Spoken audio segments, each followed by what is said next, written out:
What up? This is your boy DoBoy, and this is another installment of WHHW News, where we are dedicated to keeping you in the loop of what's going on in the world. We follow one simple acronym. What had happened was. Now, without any further ado, let's get down to business. Fresh off the presses, this just in. Popeye the Sailor Man has fooled us this entire time with his pro-spinach propaganda. And not for the obvious reason all of you are thinking, which would be Popeye was clearly delusional, always fighting over a white woman with no ass and trying to convince us that eating raw spinach out of the can would somehow give him the upper hand in a fight over a clearly oversized Bluto. No, apparently the spinach was a metaphor for the weed. That's what had him beating Bluto to within an inch of his life every episode. Or at least that is what Whittold Bonka, president of the World Anti-Doping Agency, would want you to believe. Well, who told Whittold that Whittold was a good idea for a name? I've literally never met a Whittold in my life. You ain't never heard somebody say, "Hey man, Whittold's getting married next weekend. So happy for that guy." And why does he look like a low-budget secret agent? 006 head ass. He is a spy for loss prevention and a target at Modesto. Okay, listen, let me stay focused. Now, according to the WADA, for something to be added to the prohibited list, it must meet two of the three inclusion criteria. 1, it poses a health risk to the athlete. 2, it has the potential to enhance performance. 3, it violates the spirit of the sport. Which of these two apply? Go ahead, I'll wait. Their official position is that it poses a risk to athlete and enhances performance. What risk does it pose? The munchies and a case of the sleepies? It seems like that it would make you lazy and fat and not want to train more than anything. And how does it enhance performance? It's literally putting smoke into your lungs. Now, I'm no doctor with a PhD from Harvard, but I don't think smoke in the lungs of an athlete is going to make that athlete better. But let's just keep digging and see what we can find. Enter, or should I say exit, Sha'Carri Richardson. Now, she tested positive for marijuana, and as a result is no longer allowed to compete in the Olympics this summer. The news accompanies a flood of recent reports on the limitations faced by a number of black athletes, many of them track stars, vying for a spot at this year's games. Did I mention that Sha'Carri ran the 100 meters in 10.86 seconds? And she had 5 runs under 11 seconds this season. Could it be that somebody was mad that she was smoking the competition while smoking on that sweet, sweet Chiba? In addition to the war on weed, arbitrary hormone requirements, among other rules, have caused many to accuse the Olympics of racism and misogyny. Richardson is suspended for 30 days, meaning she's going to miss her Olympic race just barely. Richardson confirmed that she did in fact smoke some tree, but she was also coping with the death of her mother. Now, I'm not here to debate with anyone whether or not that's a good reason to violate a rule. I am simply stating that it's a stupid rule in 2021, especially with recreational uses of marijuana being legalized currently in 18 states, with many more on the way. And what I find hilarious is that weed is on that list, but you know what isn't? Alcohol. Now listen, I don't want to waste a ton of time on this, but just pause the video here and peep the differences right here. Okay, like bro, really, read the room. The world is changing in front of our eyes. Maybe these old rules should too. And listen, I hate to pull the race card because as a black man, whenever we say anything in regards to unfair treatment of black folk, we are accused of using the race card. Well, let's act like this is a game of spades and I'm about to drop that big joker. Listen, if you look at the history of marijuana laws as a whole, they have always been based in racism. In the 1930s, yes, the 30s, let's put that into perspective. I was born in 1979. My daddy was born in 57. His mama was born in 1935. So this was not some mythical Stone Age laws that we're talking about. I can literally pick up the phone and speak with somebody who was alive during these times. So, in the 1930s, they criminalized marijuana and launched an ad campaign to turn the public against it. They said marijuana made black people forget their place in society. They said it made black men rape white women. They said jazz was evil music created by black people on marijuana. I'm like, bro, have these folks never heard of Dizzy Gillespie, Duke Ellington, John Coltrane, Ella Fitzgerald? Okay, listen, let me stay on track. In the 1950s, they made the first offense a mandatory 2 to 5 years in prison. Black people were 6 times more likely to be arrested than whites. And in the 1970s, they made it a Schedule I narcotic. This put it in the same category as heroin and LSD. Even today, blacks are 4 times more likely to get arrested for marijuana despite relatively equal usage. Combine all of that with the fact that several top black athletes have been barred from competing this year. That's why I'm saying the Olympics are racist.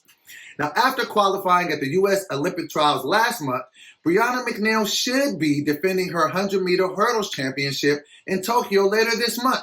But due to a lack of compassion on behalf of governing bodies for the Olympic Games, she's not even going to get that chance. On Friday, the Court of Arbitration for Sport denied the 29-year-old gold medalist's appeal of a 5-year ban for violating anti-doping policies. What had happened was, back in 2016, she missed 3 drug tests. At least that's what the headlines will tell you. What they won't tell you is that in that year alone, she passed 16 drug tests. What they won't tell you is how easy it is to miss a drug test as an Olympic athlete. All they have to give you is an hour window each day for somebody to show up, and on most days, nobody shows up. But if they do and you're not there, that's your ass, Mr. Postman. She was suspended for the entirety of 2017 for this. Then, last year, she had a miscarriage. She was in bed recovering. They randomly showed up for a drug test, and she didn't get out of bed to answer the door. They deemed this another offense, and since she is a repeat offender, she's now done for 5 years. They won't advertise that she passed the test 3 days later, or that she had a doctor confirm what had happened.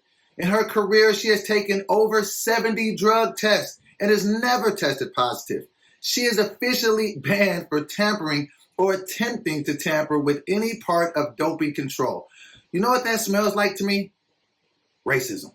Additionally, South African track gold medalist Caster Semenya failed to qualify for the Olympics for not meeting hormone requirements.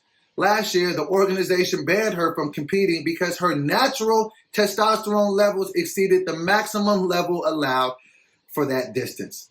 To compete, Semenya would have had to take testosterone suppressants, which she refused to do.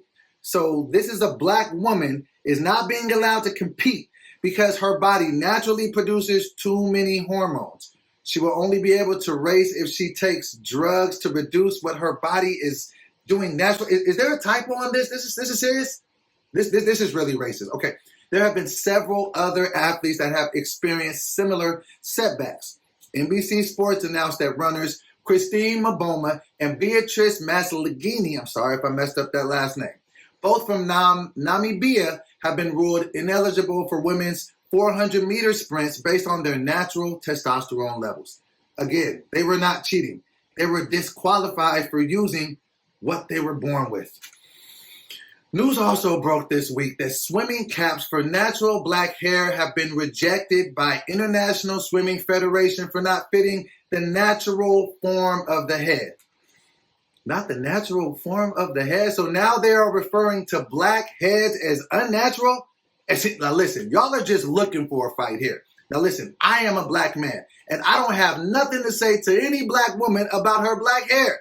But y'all think y'all finna tell a sister what she can and can't do with her hair? Good luck on that, playboy. But you know who will be competing in the Olympics this year? New Zealand's Laurel Hubbard. It's a white man turned white woman, okay? And she will do women's weightlifting for the upcoming Olympics in Tokyo, making her the first openly transgender athlete to compete in the games. That's right, a white transgender. But her selection is not without controversy, okay? Some argue that because Hubbard went through male puberty, she will have an unfair advantage over her competitors. Listen, Hubbard transitioned to a female 8 years ago at 35. She was a man for 35 years. Okay, so let me get this straight. If you smoke some weed If you smoke some pot, you can be disqualified from the Olympics. But if you are a biological man for 35 whole ass years, that's teen years, 20 years, halfway through your 30s, but you can take a couple of estrogen pills and you can compete against women in weightlifting, sounds about right to me. Now, if all of this wasn't enough, they are telling athletes that they will be banned, I repeat, banned, if they do anything related to Black Lives Matter. If they wear apparel, kneeling, raising a fist for their upcoming Olympic Games. So you mean to tell me there's no wake and bake, there's no being woke, there's no African pride hair products, there's no pride for being black in America? How about instead of a dress code, y'all just put a race code at the Olympics and ban all things black? I think that might make this a little bit easier. Listen, in all seriousness, this is really sad. I am raising a black woman, and I am running out of cliche things to tell her about how unfair this world can be to black people as a whole sometimes. What I do love about Sha'Carri is that she took 100% responsibility for her actions. She made no excuses. That didn't stop Claire Lamont from tweeting out, and I quote, "Not sure whether the nails are real or fake, but in case you didn't know, very strong nails and hair can be a side effect of steroid usage." Okay, Claire, your personality is uglier than you are, and that is saying a lot. I am willing to bet my last dollar that with a nose like that, you have never, ever, ever, ever been offered cocaine at a party. Listen, let me shut up. What I will say is this. It always seems to be something when you're black, and it's really unfair. It seems like the Olympics were started to bring us closer together, but somehow it's tearing us further apart. I pray that Sha'Carri takes her 30-day suspension and comes back when the time is right and shows them how much faster she runs with a chip on her shoulder. I got no interest in the Olympics this year because clearly they have no interest in people that look like me there. And I'm going to leave that right there. I have been your boy DoBoy, and this has been another episode of WHHW News. Please like the video, share the video, comment. It all helps with what we're trying to do. Yeah. See you next time.